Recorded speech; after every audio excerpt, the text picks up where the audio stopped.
Hello, guys. Hello, guys. Welcome to Scandiweb. It's nice to see you here. I see some of you. We were working with some of you.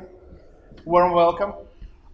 Today we want to share with you our experience with Docker. We were attending some speeches ourselves, and we found out it was almost useless for us because we heard like, guys, we did this, we did that.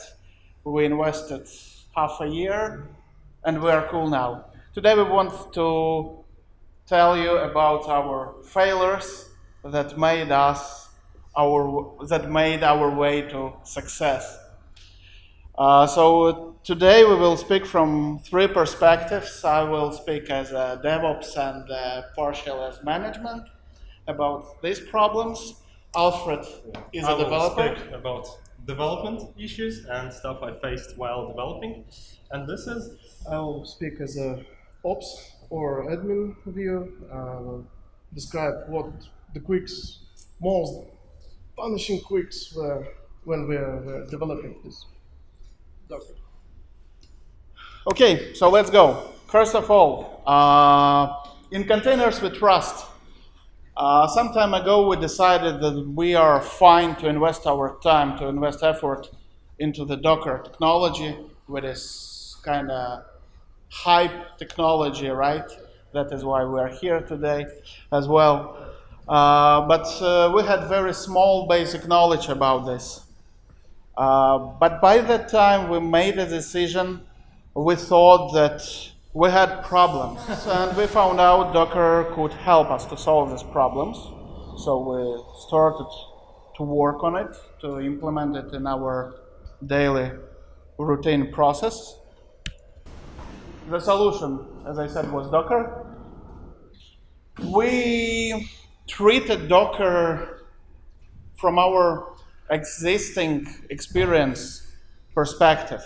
So we were thinking of it like we used to think about services which are somewhere on the servers, even in the cloud we had such experience.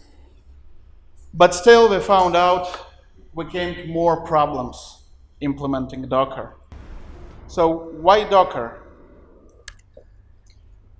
We had an issue when developer teams are responsible for the deliverables. They are fully responsible, not only the code, the feature, the bug fixes, entire delivery.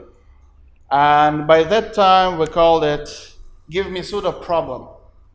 When developers were constantly pinging admins and raising concerns to PMs and management that, oh, we can't achieve that because we don't have access, we can't change configs, we can't influence environment, we can't control it. That is why we thought that we must find a solution to allow admins or ops team to do what they have to do to care about the infrastructure, to care about security of the infrastructure, but at the same time give developer full control of the environment. So they are not responsible only for code, for coding stuff, but also for entire environment and all the dependencies, not only code dependencies.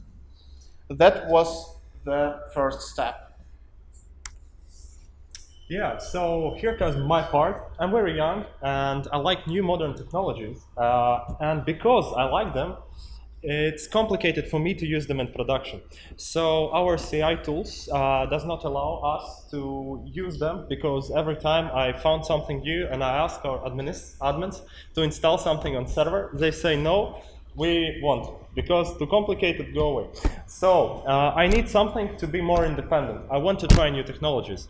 And I also work in a multiple environments, like 5, and I have to switch very rapidly, and they all have different setups and different versions of languages. So switching is complicated. It takes time. And the solution for this is Docker. So I started using Docker because of this. Yeah, and today I will tell you about issues I faced during my investigation of this amazing Docker platform. and built on continuous integration, which does not really matter because it's also discussed in modern. Yeah. As admin, I worked with plain servers. It's like big boxes of everything tossed inside. Developers always trying to switch something, implement something new. Always this flow of requests coming. So a Docker might be a good tool to build application fully with a software code inside, ready to use. The developer environment will be more similar to production, so it won't be. It works on my local all the time, but not in production. Now the developer will have all tools, all services he needs. By using this uh, workflow tool, we can more reliable way to build the code, test it before running it into production.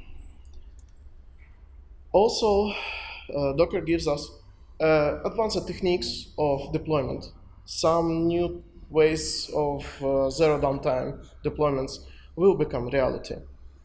That's most cool part. But The quirks of Docker. Uh, Again, as I said in the very beginning, we heard that Docker is cool. It is cool, but it requires time. It requires effort. So that's the main part. Where we have failed, what we have to learn before we get cool with it. Um, the first thing is human factor. As you know, each language, its technology is made by people for people, right? So whatever you take, you must take care of your colleagues, take care of their skills and knowledge, so they can really feel the support of the core, right? There is a new technology, there is a team who develops it, but you develop it for your colleagues first of all. So you must pay attention how much comfortable your colleagues are with this technology. We thought that there were a few other attempts from specific teams for specific tasks to implement Docker. We thought that creating a really cool, good template by admins and developers, and we together can make really great thing. Actually, we did it, but turned out it's complex. But we achieved that it's tweakable, so it's configurable, right? But it turned out to be too complex. We also thought it would be cool, like Alfred said, to switch different environments in just a minute, different versions, different services. That's cool. But again, the complexity was the pain. The same with replaceable elements. So our template actually is made for Magento 2, as it is our basic, uh, not framework, but platform, which we are using right now in Scandiweb. And we took care of big amount of scenarios. So there are basically two versions, like open source and paid. So there are different services. We took care of this. And also we took care of application bootstrap itself. So developer don't have to type 10 times in a day at the same day, with the same commands and CLI, etc. So it's actually like local deployment made with Docker, with Docker actually itself. But still, we failed at that moment because developers don't know how to use it, don't know actually. We took a look at our documentation and what we found out. It was written good, it was written deep enough, but it was written by author for author. So it was not dedicated to people, to colleagues who were not working on this template. That is why it is important to. Okay, I will get back. Provided basic scenarios without explanation. We described some scenarios, everything is fine, but people claim we don't understand how it works, we can't use it. For other cases, we provided explanations for complex parts, but again, we got complaints that we can't use it, we don't understand what works behind it. What we found out, how we sorted out, we helped. We just were walking around the office and explaining everything to our colleagues, but what's important, we were encouraging them to ask questions. More questions they asked, it was better for us because we could rewrite and restructure our documentation. And we did it 3 times because template was evolving, it was growing, we were getting more and more feedback, and it took us 3 times to rewrite the docs until they become useful. Education was another process in parallel. We were meeting our colleagues with some designated tasks, some planned workshops with small, let's say, tasks to explain them parts one by one. But we found out we had different expectations. Developers thought of it like we print in single comment and we get everything done, but it is not available from the very beginning until you get knowledge.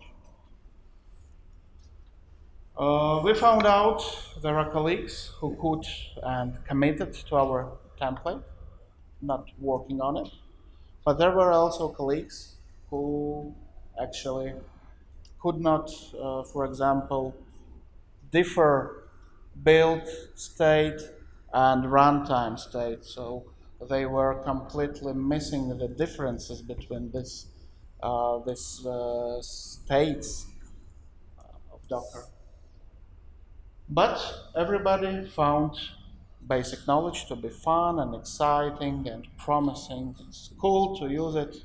I will use it. But when they saw a template, they said, "Oh, I got an issue. I got an error. I don't know where can I find my logs."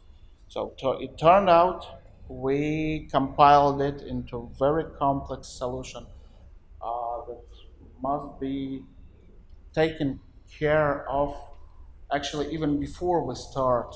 So probably we could start education earlier, or we could include more steps to teach people with basic things so they are not afraid of the big final solution. Yes, nice. So, as a developer, from what you start, the first thing you do in your Docker file, you define your base image, right? And I try to learn a lot, try to read the information, what is most optimized, what is the best base image. And at the moment, I thought that, well, which Linux got the best?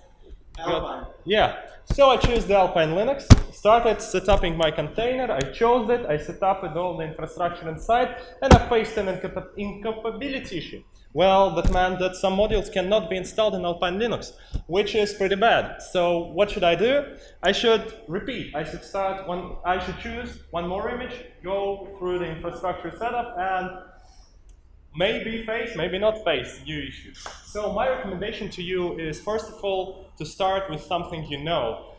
Don't try to optimize anything before you completed it. So I lost my estimates, I ruined it, but I learned a lesson that if you choose your base image, do it on something you really know, like Ubuntu. Of course, your image will wait a lot, but you will know what you are doing. You will be in your friendly society of, no, like a friendly operational system. Well, for the beginning, I want to speak about something basic, some basic tricks that in the beginning really I did not understood it. So disappearing folder, how it is.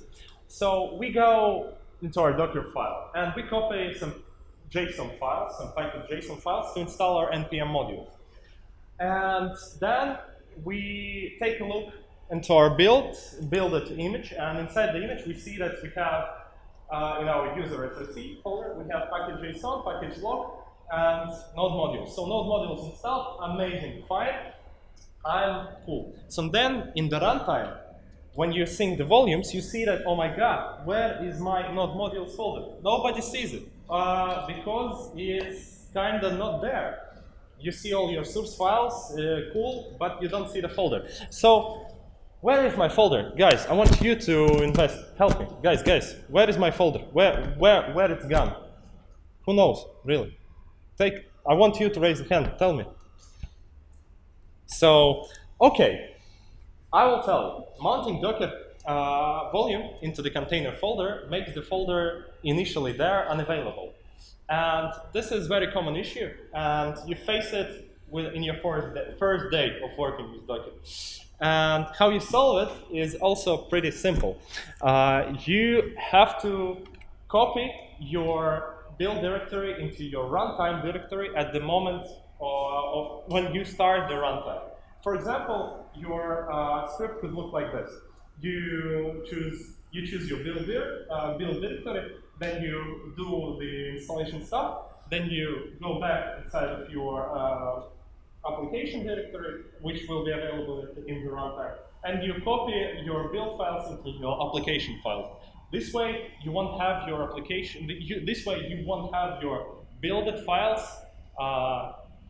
disappearing. So yeah, keep this in mind while you're doing your files. Next one is optimizing by building cache and then disabling it.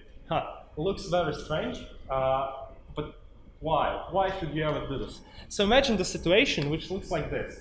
You put all your stuff, you had an amazingly long Docker file, and you put all your stuff inside of a bash file, which you want to execute.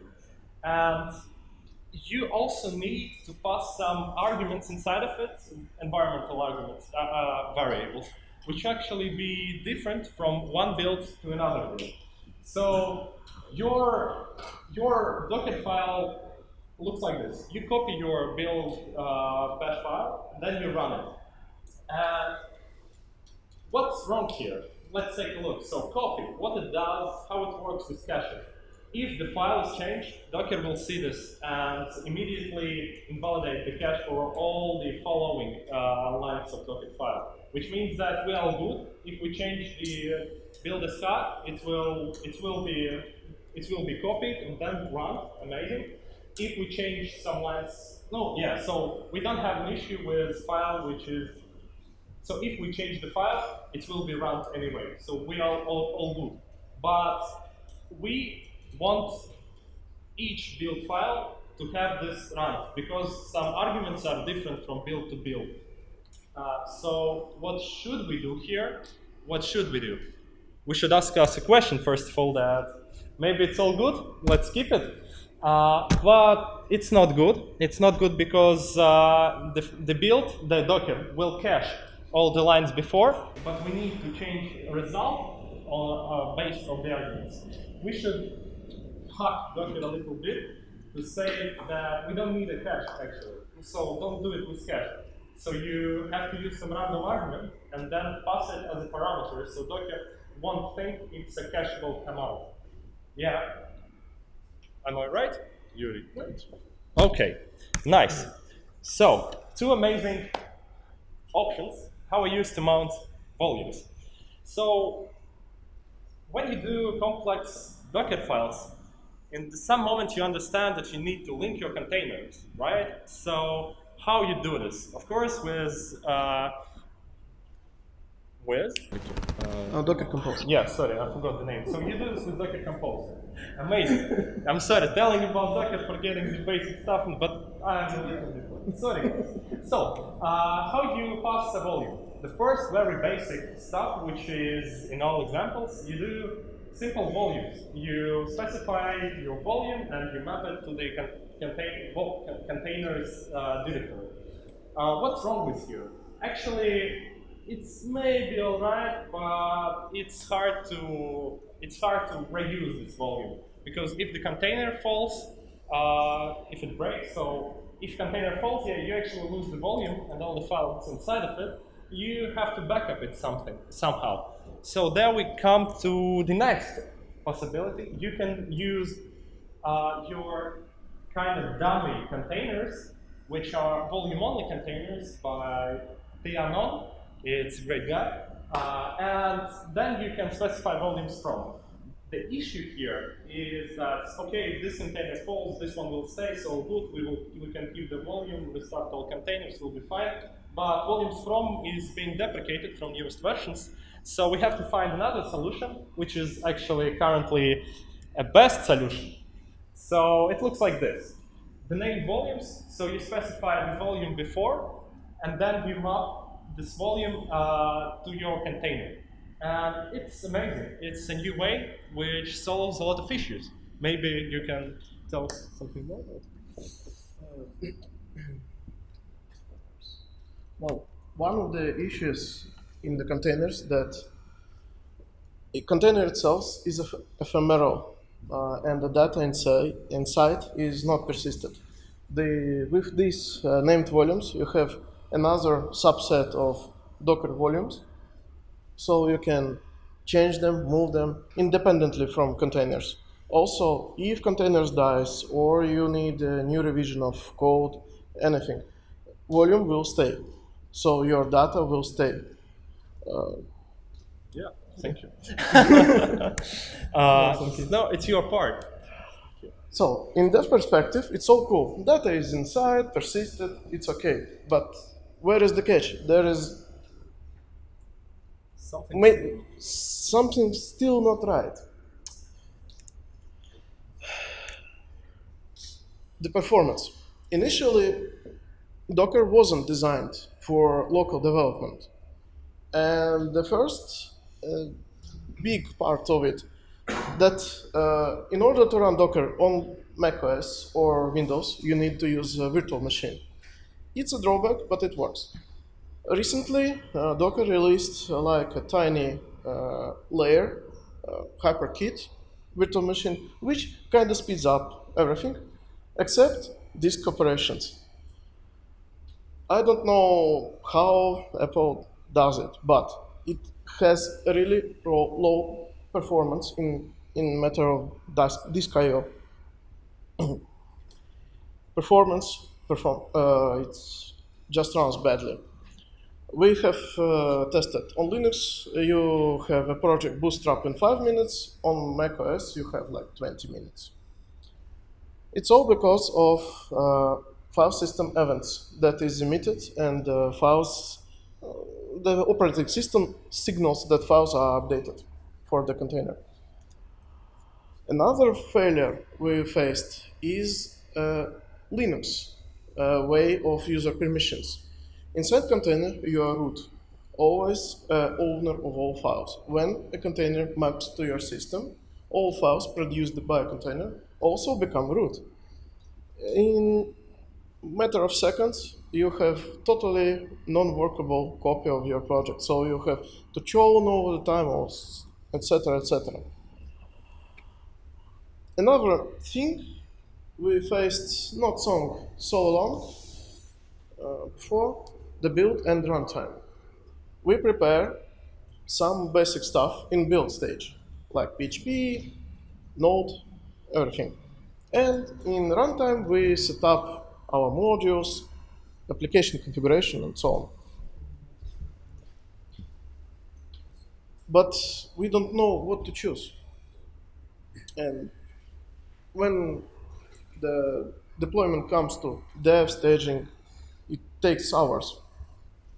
Another thing, bad use of base image. We have uh, some kind development environment which are really flexible. You can rerun it all the time, rebuild in your new, currently usable versions. But in terms of performance, you always redo the containers. You always rebuild. You wait like 30 minutes every time you have an application update. It's too long. So, one of the solutions, and it's currently not the solution, but one of the current issues to the operating system is enforce containers to update the file structure all the time. It gives a real strain, CPU strain to the macOS, where they really burning all the time. As I said, the storage events are terrible, so the community solution for this was a Docker Sync. It's okay for a small project like Laravel or something, not 10K files, but in our situation, in our Magento, the big project, also constant updates of the files, stole the Docker, the sync of files. So you end up that you update your files, but they are not updated in the container, inside the container. Also, not recent, like a half year before, Docker community provided a new driver, OS6FS, which kind of fixes all this. So you have not so bad performance as it was in default, but not so good as it was with community solution. As you can see, there is a cache. There is a three ways how to manage the files. You either in this template, you give the performance of the files to the host system, either to container, or you strictly use the matching system between two. So the container and the host is ensured that all files are in same place, same version, same contents. The Linux way of fixing permission issues is also, you cannot just install Linux and think it will work. Never. You always do the tuning, fixing. So to fix permission issues, we must use entry point. It's executed every time, then you pass a command to the container. Kinda okay, but looks like heck sometimes. Also, when you can build a container, you create a user inside it. So it kinda okay to drop from root to your current user to use it as inside the container and outside. Also, there is a sudo inside these containers, but it was specifically written for containers. It's called gosu or suexec if you prefer C version. So if you need to update your container, do something like install packages or something, do the plain exec. If you need execution as a user, when you generate the files, exec as a user, minus u, all the time. It's only solution for now. It's the best solution. Part of the ship, part of the crew. The Docker linkage and race conditioning. That issue came not, in some cases it came up, in some cases it's not. At first, we had such template. All services, all things linked to our application. Kinda okay, but Docker thinks that starting the container, it by default means that container is ready to operate, provide services. Docker itself does not care what configuration or something like bootstrap or something happening inside container, so it's not really ready. The first thing was like a microservices approach. If service or dependency is failing, just restart it all the time.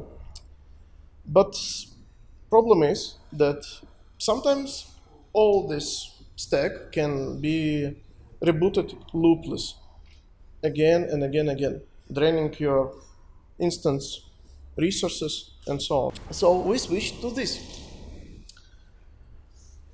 We made a strict way of dependencies for application. So application really is needed database and the caching, not the web server or so on. Also, we had the issue with Varnish. It's a full patch cache. So when Varnish starts, it sees the error on Nginx or web server, and he caches all these errors, and we spent like 2 hours of debugging it. Sometimes it worked, sometimes not. It was dependent on how Nginx fast enough started. So we implemented proper way of linkage. Application is dependent on MySQL and Redis. Nginx dependent on application. So when application is started, only after that the Nginx is started. Nginx ready, we can port in the Varnish. Also, there is a wait for it is hard. This is a Docker provided script. The only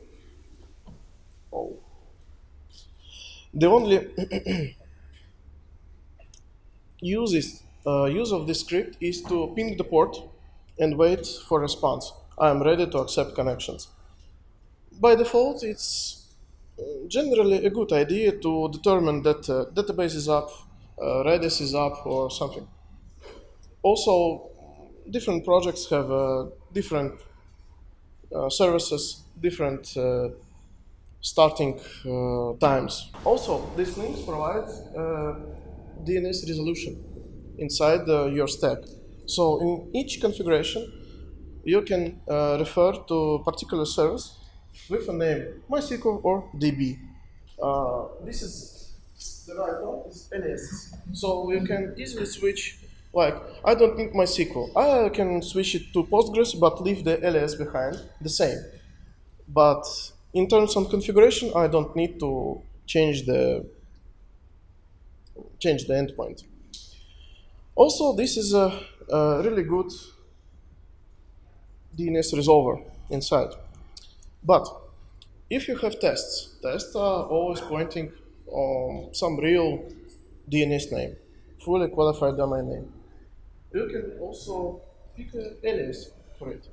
So you can easily run your tests in such stack on your local before it really reaches the dev staging and so on and so on. The workflow. So actually, we were using Docker a while before we started to work on the template, on implementing Docker for a company-wide development and processes. And actually, after we started it, we found out that everything we did before was not really good, let's say, this way. Because Docker previously was used as an ad hoc solution, as an extreme and fast solution, for example, for building the production, right? So we faced that the fresh version of application required a real build, so a compilation of assets, pre-caching some internal resources, and we found out it got specific requirements. So our CI tool was not ready for this. We were missing binaries. We were missing even specific service version controls on it. But it was full of legacy dependencies, which were using the old, outdated versions, and we could not switch it for the different projects. And we got more than 200 projects in our CI added right now.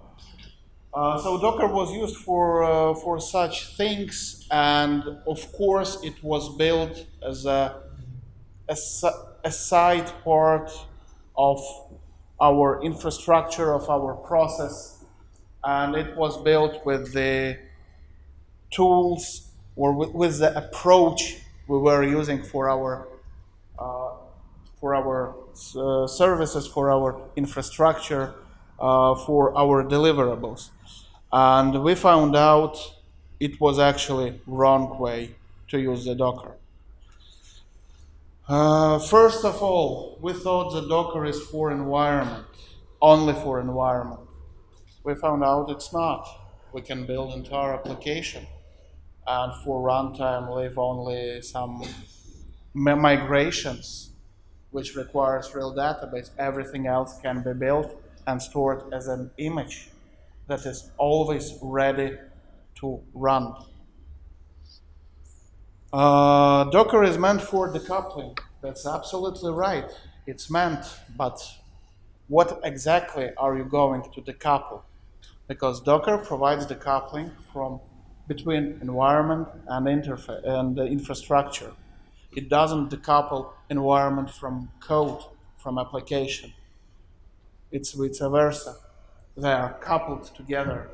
So it is now possible to give full control of the runtime to developers without overusing help or overloading the ops team with additional tasks and requests. But at the same time, we found out it's not enough to just give a control. Yes.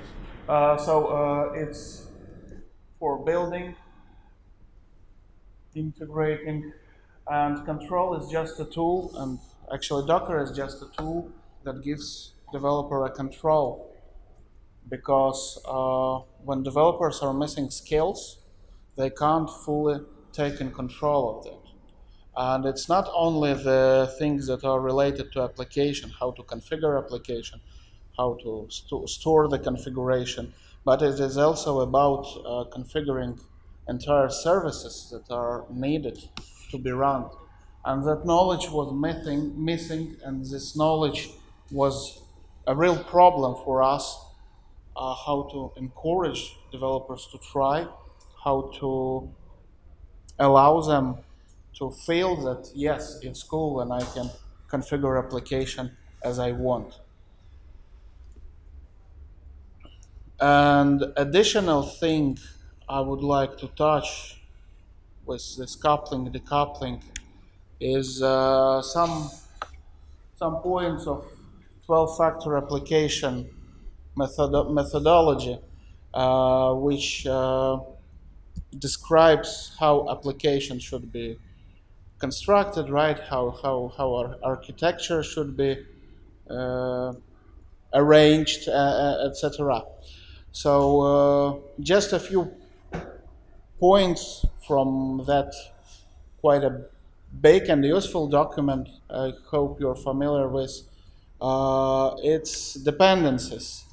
So with Docker, we found out we can handle not only the code dependency, not only the libraries we need for our code to work, right? We want to reuse, but we can also fully prepare all dependencies for environment, like PHP, Node, and everything else you might need. So that was a useful thing, and it should not be decoupled anymore. So environment dependencies, like proper versioning of services, is also a dependency for application when you're running the Docker. Config. config is meant there, like config should be stored at the environment, right, in the environment. That's true, and recently, again, our default application we are working with, Magento, provided such a solution from the application side, how to store config, right, somewhere else, not in the database or in the code, but it is meant like, oh guys, you should not keep your config under version control system. So how should we handle it? There are no clues.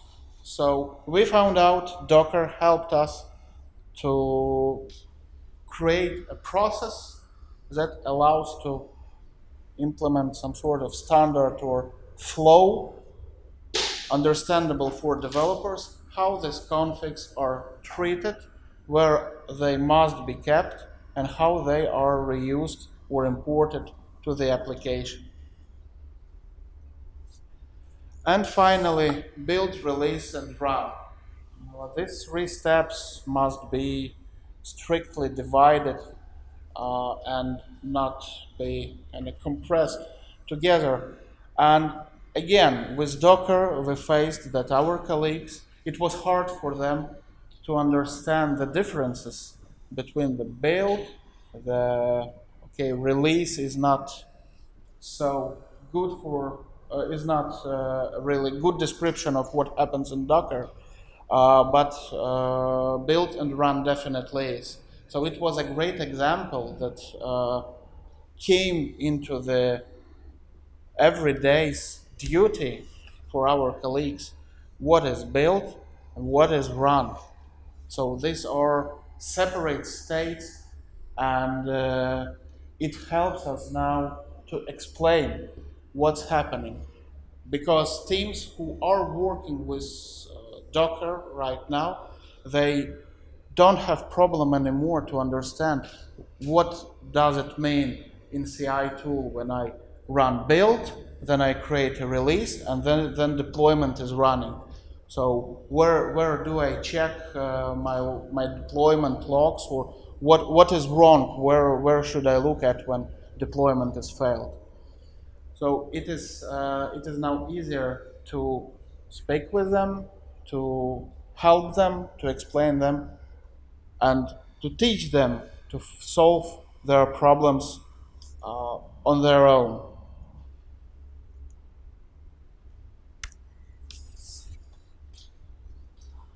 Yes. One of the topics that struggled for a long time. When you use Docker, you build your application from Docker file. So you really don't need some kind of complex system to run the script. You can just toss a bash script inside, all runs. But Docker uses storage a lot. If you have really big application, every time you build it, you create new layers and you store it. To be precise, our base image now kind of 2 gigabytes every time. It builds 2 gigs all the time, and for each project. So if you are looking at Docker as a continuous integration system, look at storage, implement the ways to clean up your local CI server, endpoint servers, everything. At some point, after a month of 1 day of usage, we deployed our template, and in the first day, we drained all the I/O of the CI disks, all the space of our CI. So I don't know, maybe in 3 hours, it was all depleted. So we really underestimated how Docker uses the storage. Yes, those caches. Every time you build and you do not, if you flush the caches or you build without caches, it generates a new layer all the time. Kinda okay, but clean up. Also, when you build actually using your Docker to prepare everything before deployment, you use a lot of CPU, a lot of memory, a lot of everything. So if you're moving to Docker, plan your CI to be scalable. It's really needed. That's the one of quirks. And another interesting quirk, cross mounts. You have application, you have multiple servers, multiple binaries or some sort, looking in the same folder. This is part of our template, really. So you have application and web server pointed to a single folder. But there is one catch. If the volume is empty, the first container which runs copies the internal image contents to the volume. But next time when you run the container and the volume already flooded with data, you will always get the all data. I've seen like 3 tickets where it's discussed, should Docker overwrite the data or not? And it's a really hot topic there. So for now, we have a solution to kill app data volume every time we deploy. It costs a lot of disks, disk I/O, disk storage, but it works. Yes, also, race conditions. I already mentioned the race conditions when services start, but also this affects the mounting. The first container comes up and with such mounting point, the first served. So also link your containers properly. Think about it.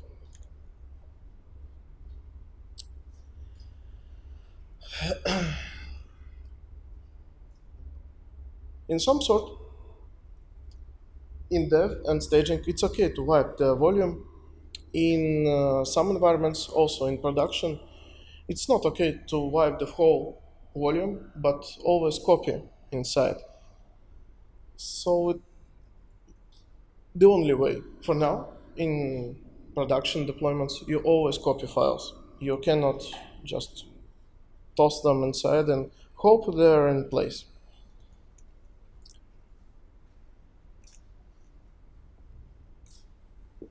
Currently, we're using simple machines with Docker hosts. There is no clusters or something like that. And the most punishing part, when you use Docker on plain machine, you have access only, or you can restrict or not restrict the access to the Docker socket. So you can reuse the commands. So you cannot restrict people to use only specific containers of the host. If you give all or nothing. Also, host binding ports. Always, you cannot rely on random ports or random bindings that Docker provide because you have to track them. Our template, our configuration grew enormously because of those hosts made for specific environment. Also, containers are thermal, but we have, you need additional servers for SSL termination, traffic routing, etc., etc. And it can be a separate container, or it can live in host, but it must be separated. You cannot rely on whole stack in single deployment. Also, Docker containers, we tried to implement the legacy tools we use inside them, but we failed. Also, it counts towards FTP, some authorization services, and so on. So think of Docker as a binaries run, but they don't have IP specific, don't have a port specific. You can set them, but it will not work. In our case, it was simple to use. Those hosts don't really need to be maintained all the time. We don't have any clusters or something like that. It just, you start it, apt install Docker IO, everything works. Also, we're using the same template created for local, the same way for development, staging, and so on. And we are using a lot of environment variables. They're quirky, not always working as intended, but eventually we came up that all the applications are provisioned from those environments. So we don't store in Git. The workflow Ilya mentioned also works at full power, at full. I don't know. Yeah. That's how we currently use, but the drawbacks are punishing. So, I have a question. Do you want more? Or just we skip it and go for questions? Raise your hands if you want more. Okay. More brainwashing. The solution we are coming with, the Kubernetes, it's hosted on Amazon, it's okay. Amazon states that they handle like 60 or 70%, or 70%, yes, of the Kubernetes deployments. So it's a great platform to use it. Also, they provide the tool written by Kubernetes community to integrate with Amazon. And why we selected it? There is a Rancher, Mesos, lot of things to work on. Also, Docker Enterprise provides, but the features I really liked. Airbag rules.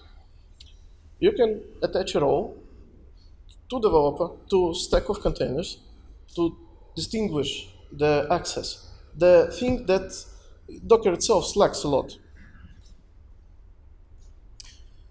And it can be really flexible, but it's some kind of overwhelming, but it's okay. When you deep dive in this thing, you will have your dream. Then developers don't need a sudo, don't blame you that they do not have access or so on. And at the same time, you will have the full access, the full control of the cluster. This way of deployment is fully scalable, vertical, horizontal.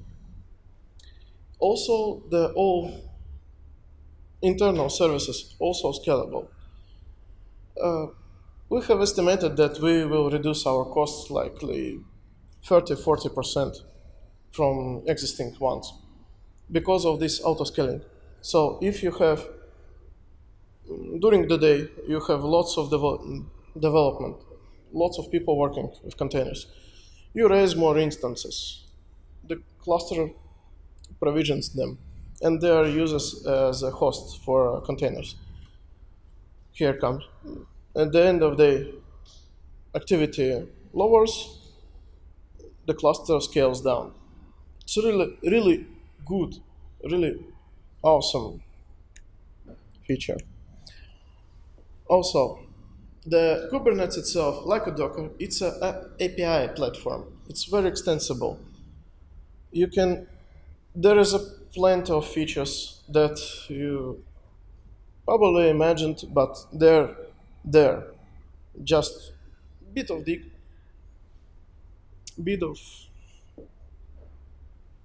exploring all the things, and maybe you will find something. Also, there is an overwhelming list of features not so long enough, like 2 years ago, lots of additional projects raised, also like templating, templating services or something like that, raised and died in the same time because it was overwhelmed. I like found one. It's really hard to compare. I found a list like of 30 different templating engines for a Kubernetes. Only one has currently working fine, that is Helm.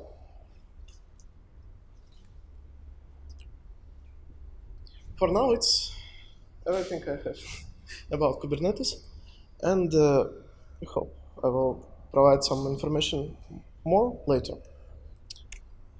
So it's questions time. Feel free to ask anything. Do you have some your separate image with Docker which you are used for your development, or you just Yes, yes. We are preparing. I like to be. I built a base image fully prepared for our development. Also, it's verified that the code inside is from upstream. No, not only it's from PHP. It's verified by its signature. So it's a security measure, really. Yes? More questions? Yes? Where do you store your images? Do you use We have a self-hosted image storage. Currently, it's using web. Docker itself provides directory, some kind of registry. Yes. Now we have a version 2, which most of web AIs support, but only one system extends. It's enough to use in production. It's Nexus. So if you want a proper LDAP binding or security measures inside your registry, Nexus is the thing you need to implement. Yes? Question here is about what is your current process. Do you like spin a virtual machine that Docker engine you install there, and after that you give the credentials to the developer and he starts? Currently we're using our legacy platform, so it's like virtual machine, bootstrap with Chef, so the developers will have access to the machine, and we added Docker inside. Okay, So they just log in there and do the same commands, same deploys as they do on local. okay. And why do you want to replace virtual machine? It's not scalable. It's not scalable. Maybe from different perspective, because actually we have a bunch of virtual machines. Actually, these are EC2 instances on AWS, right? And we got some services which are like internal production grade instances, and we would like them to be scalable as well, and not scalable like we're doubling or quadrupling, right? The resources. Just we want a more flexible scalability, and we would like to have possibility to restrict the same, to apply it with the same restrictions. But we would like to move entirely to Docker, right, to use services. But we are depending on existing services, which are now just separated and restricted for most of colleagues who don't need it. Yeah. Any more questions? Yes. What kind of version of the old images you have? Because if you have a lot of images, what's the point to keep it, for example, for 1 year, 5 months? Docker itself has a little flaw. If you build image every time for a single, for example, for development, you have always attack development. So every image that comes next also tied to image previously. So in every CI system there is some kind of chop off all the old builds. In Docker, this feature will be implemented only in 2 or 3 months. So currently there is no official way to reduce the space used by Docker registry. Yeah, what do you use for networking between the containers in separate hosts? Do you use something like Flatpak? So let's say if one Yes. host one and the database on host two, and then all the application goes to host two.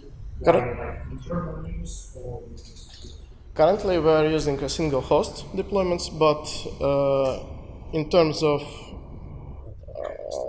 scaling, in terms of scaling, we are using a canal that's a Flannel plus Calico. Yes. I have a question. During your presentation, you mentioned a lot more disadvantages and other than the details. And my question is, We succeeded. how do these two good points outweigh all those drawbacks? Well, there must be a screen, but we haven't reached it. We reduced our bootstrap for so developer teams.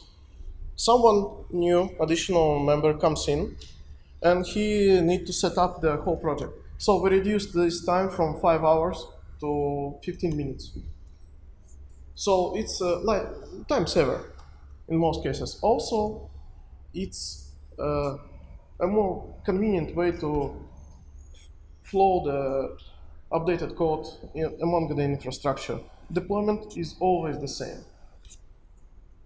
Yes. Also, and one single point: developers have full access to their code base and the surrounding environment, so they can install anything they want.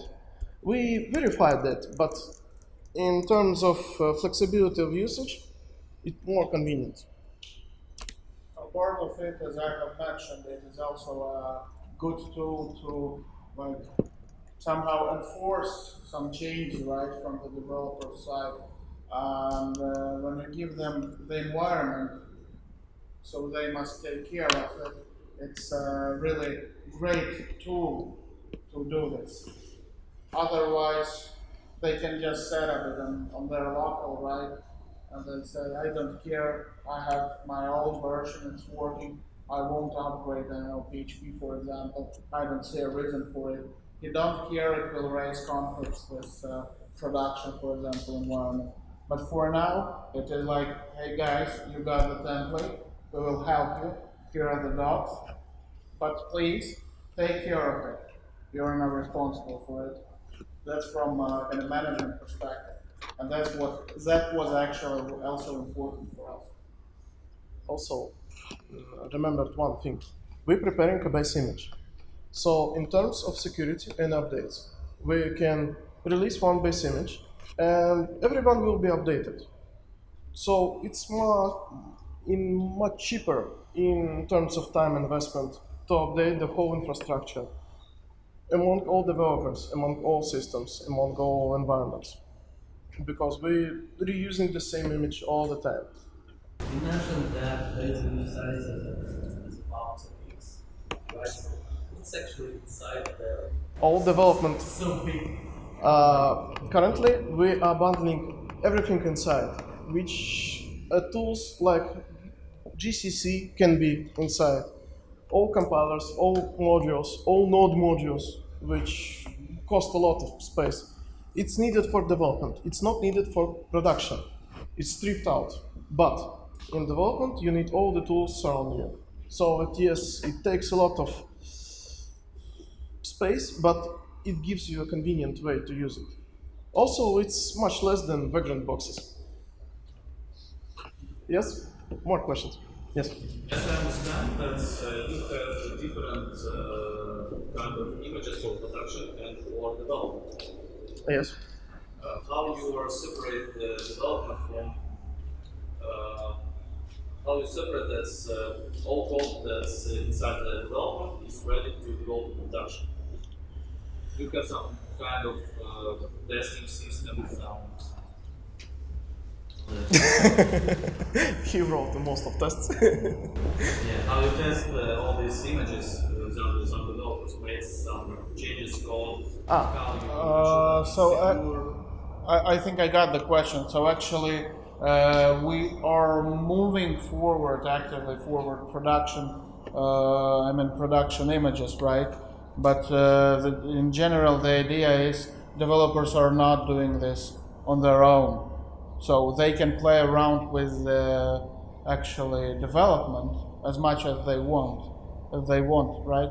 But they are not really doing on their own the production stuff. So there is always somebody from the ops team or somebody more experienced is helping or at least reviewing it in terms of images. Is that the answer? Yeah, maybe yes. In terms of security, I will add from admin space. We're using a project named Claire. It scans the image you prepared and provides a list of bugs. Potential vulnerabilities. Yes, so if you plant inside some very old stuff, it will scream like it's high, do not use it, and Yeah. so far we're good. There was a question, yes. Monitoring maintenance and all of the production agreements. How do you provide this monitoring inside the containers? So, for example, if Docker is not constantly running and restart, so how else do you handle such cases?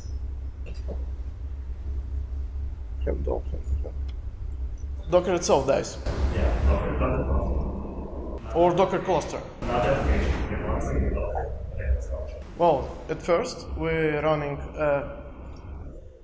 Well, here comes the most hard part to build the cluster, because initially we are using 3 master clusters, and we're using lots of backups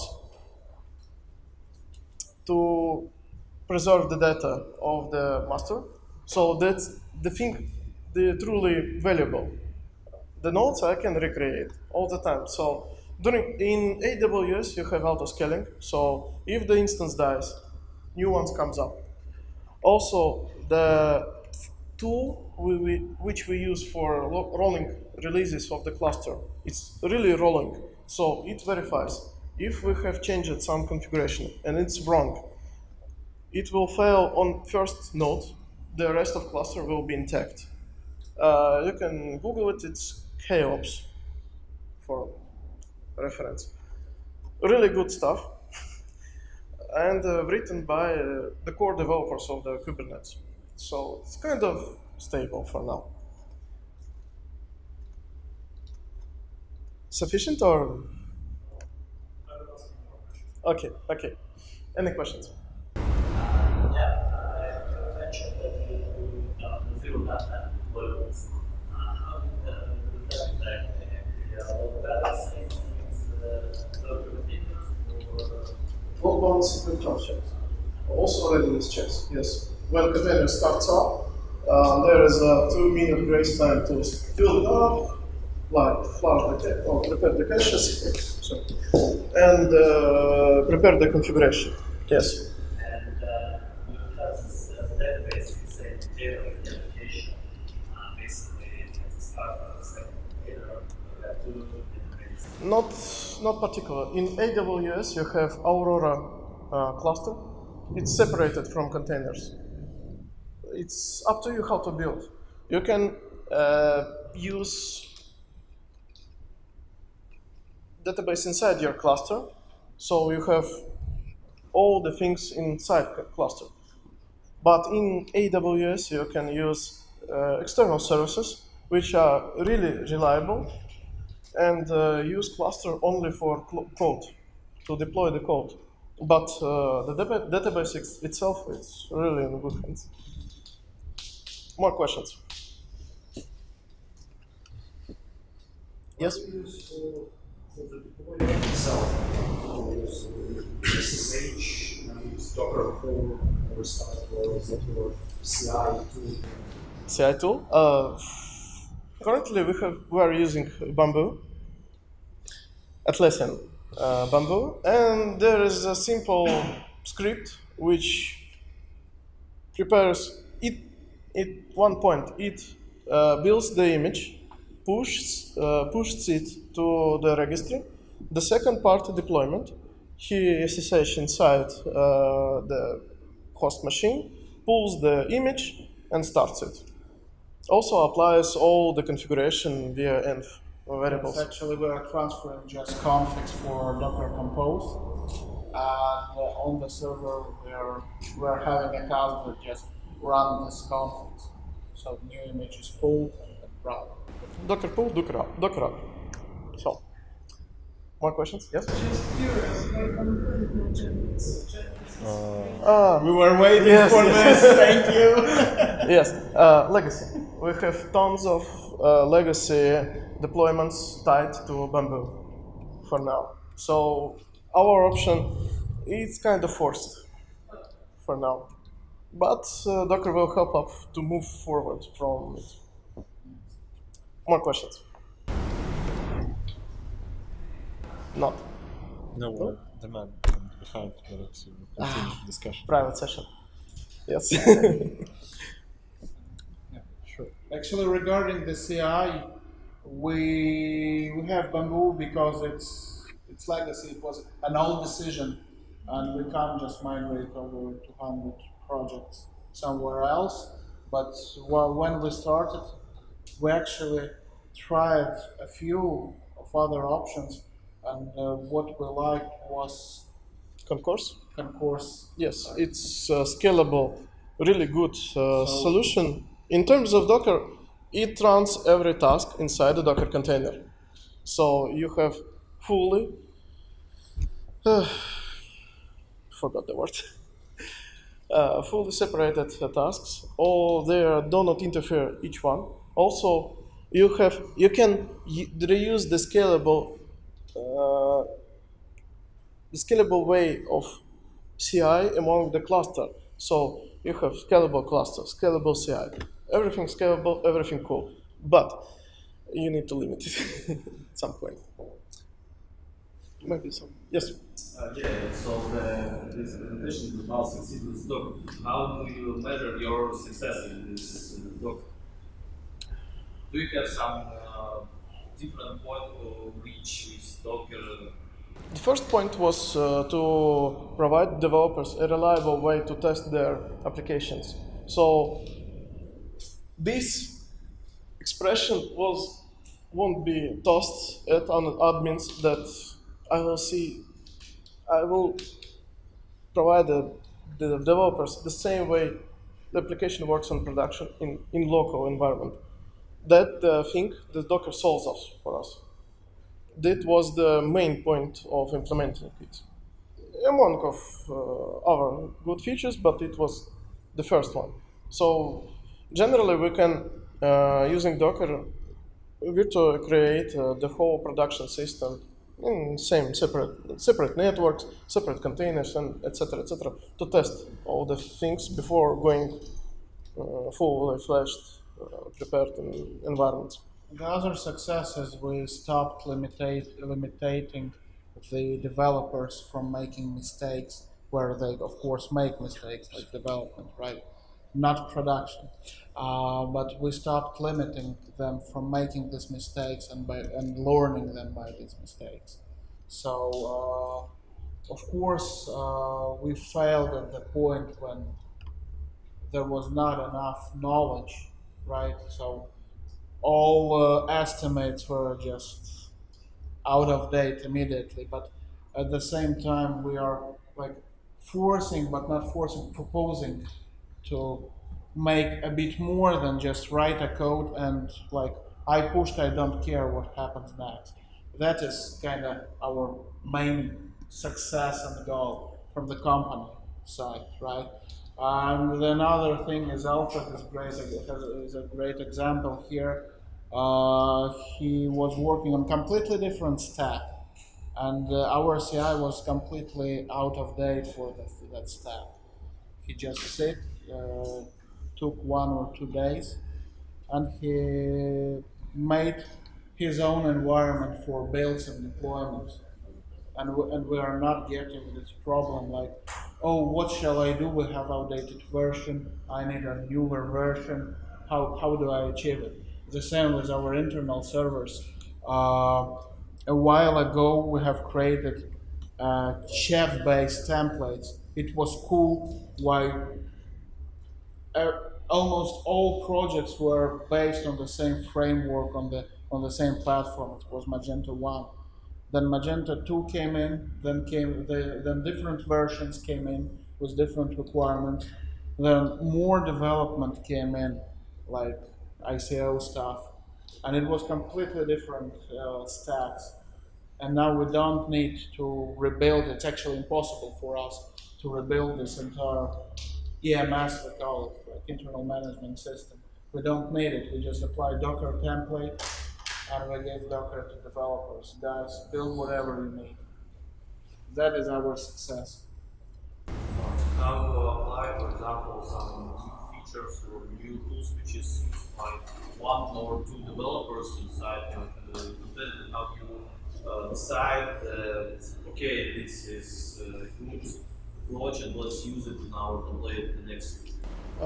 In terms of migrating those templates, we provide a basic template which holds all the resources. But developers, in using their projects, they're copying it and reusing it for their own project. Also, they're altering this template a bit for their needs. So, in terms of flexibility, we have the same stack, but sometimes different configs, versions, and so on. When a new release comes out, we're releasing the way change logs, what changed, and please just merge the upstream to your project.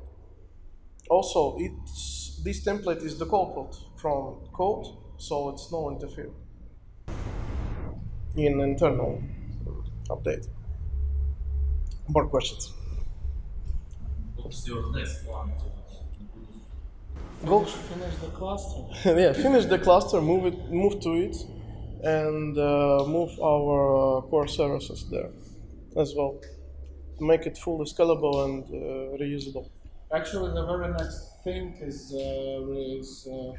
we were doing lately, just before we started to prepare to Meetup, was a client who asked to run everything in their own cluster, but that was not Kubernetes, it was OpenShift. So it was again another perspective of view to the same solution to the same problem. For example, you don't need CI for that. It's building everything, it's building and it is creating build container and later it is creating a separate deploy container which actually spins up your runtime container. So that was actually a thing that made us reconsider a few things, but we are still up for Kubernetes and we want to push it forward to at least internal production. So then later we can propose it like external production. More questions? I like this phrase. It's yes. Just a question, how do you do backups? What exactly? Exactly. I don't know. You told you have a lot of backups. So actually, I don't know what's database backups. You told some external services like External services like database. external services like RDS, it's clear. Yes. I mean, like the backups of the data that is running from your EC2 machines. Like, let's say, what it's not EC2. Cool. You have to backup. How do you backup? For now, we have two things to back up. The one thing is database, but it's in development database is not really matters because it always can be pulled again from the client and reused. So the one thing we really care about is masters. on Kubernetes masters. Their storage must be backup. And etcd provides two ways how to backup. Just choose what you want. Or you snapshot, or you do offloading. It's up to you. The code is in Git or is in images, so we do not need to backup. It not really makes sense. The Docker registry storage might be need a backup, but it's held by S3, simple storage. So it's really reliable way. Yes, there is a way to replicate the data between multiple registries. But for now, we are kind of okay. For now. Actually, a bunch of our base images can be Built, yes, from scratch. Half an hour. Yes, So yes.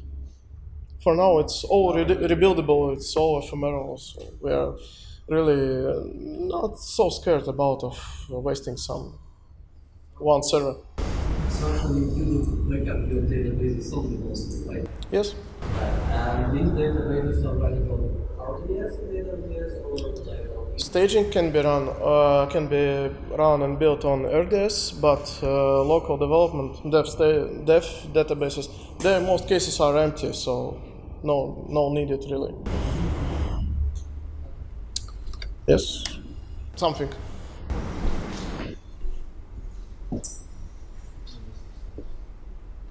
Oh, that's it then.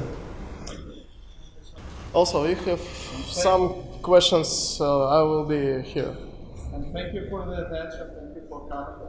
Thank you. We hope it's